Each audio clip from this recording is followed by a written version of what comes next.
The body tries to find something worth, something random, something new to try to get yourself back out. Obviously, the nervous system is constantly sending communication back and forth. And what we're trying to do, what Brendan and the coaches are trying to do, is trying to get you guys to express a fight so you can go into a true flow. What I'm here to do and to teach Brendan and the coaches is, how can I get you guys to always finish in a socializative state, in a present state? Because if you can do that, then the rest of the day you can go back to a fight. And if I can teach you how to win the fights, then that means that when you have taxes due or you have things you don't want to do, you go, I don't want to do them, but I know that if I get them done now, I don't need to procrastinate to 30 seconds before it's due. It's the same stress. It's just a different scope or a different lens. Does that make sense? These are macro and micro settings, meaning you could see barbell deadlifts and you're already in a fight state. But most of the day you're here, right? So what we're trying to do is we're trying to regulate the nervous system so you can better adapt to the stressors that are coming your way, being more active during the day,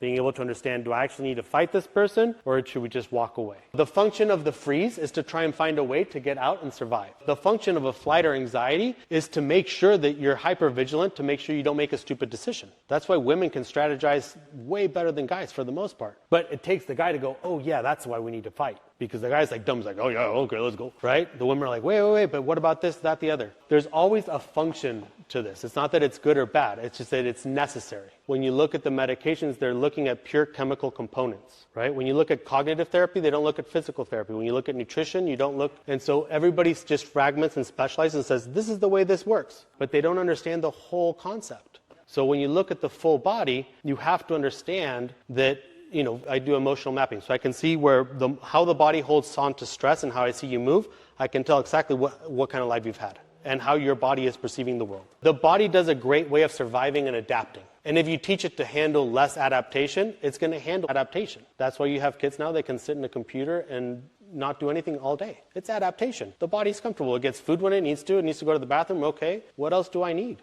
Is it the right way or the wrong way? I'm not here to decide. I'm just saying that's what's happening, right? People nowadays are not able to handle stress like they used to. And so how many of us actually dissociate after a workout? Go into breathing, go for a nasal breathe walk around the building. Just give yourself time to completely down-regulate and understand what's important in life. So a regulated nervous system allows you to understand when you need time for yourself, when you need to take action, and when you're allowed to socialize. What happens? Does anybody ever over-socialize? Does anybody ever feel the left trap start to feel heavy when you socialize? Start paying attention.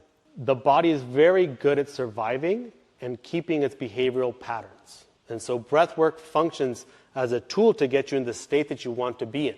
The state that you want to be in is not your conscious brain going, I want to be here, therefore I will be here. It's how your body is observing, predicting, and experiencing, and more importantly, how safe, confident it feels in performing the task.